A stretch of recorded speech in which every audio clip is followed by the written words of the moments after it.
Let's talk a little bit about the general state of newsroom analytics. How do you perceive this condition? Like, what's your perspective? How do newsrooms generally cope with newsroom analytics? Yeah, I think it's a given, right? Editorial analytics are here to stay. Everyone is doing it in some way or another.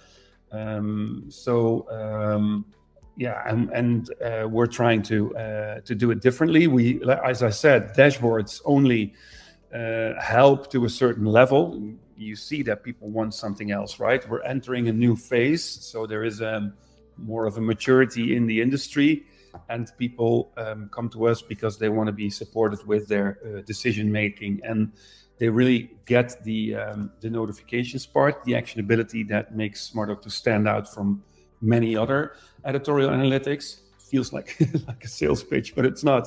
I mean, we're the only one, as far as we know, who creates notifications the way we do it in order to service, and support whatever business model you're running.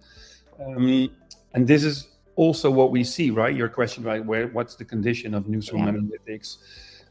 Yeah, I think we move away. The industry is moving away from page views. They need some other metrics that actually measure something else and become of more value to the organization. And I guess that's where we come in, because the notifications that we create are so much addressed to the specific business models that they become very helpful to them, and they are helpful in making decisions, and that's what they all are looking for. Could you maybe give an example of such a notification? Like, does it say, put this article higher on the homepage, or put this article behind paywall? So, because you mentioned that these are like actionable insights, that they actually suggest what editors, journalists, publishers can do. Maybe a couple of examples to illustrate that. Yeah, it's exactly what you suggested. We have over, I think it's more than 300 different notifications, and they're exactly as you said. So we can say, this article performs really well. You should put it on your top spot in the newsletter, if we know what the workflow is, right? So we can, if we know this organization sends out newsletters on Wednesday at 12, we will send a notification 15 minutes before 12 saying this article is actually your best pick for today to put on the newsletter on top.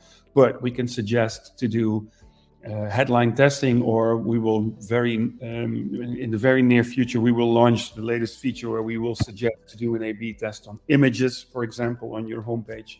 We can give you suggestions on orchestrations. You can imagine, if an article really performs well, it gets put off from the homepage, you will see an immediately drop in page views and impact and engagement. So we will notify on that, saying, probably this article fell off the homepage. Maybe you should consider putting it back, because it was still attracting a lot of audiences to it. We can be supportive towards business models, as you suggested, put this one behind the paywall or take it away from the paywall in order to attract a larger amount of audience. We can suggest to create follow-ups. Recently, but we'll probably talk about that, we really embraced the user need model.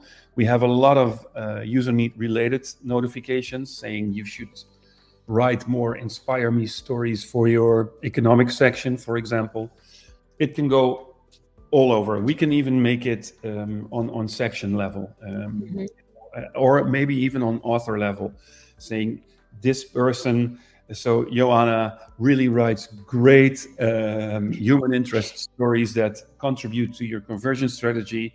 Try to make, to let her write more of those articles, because, they contribute to your overall strategy.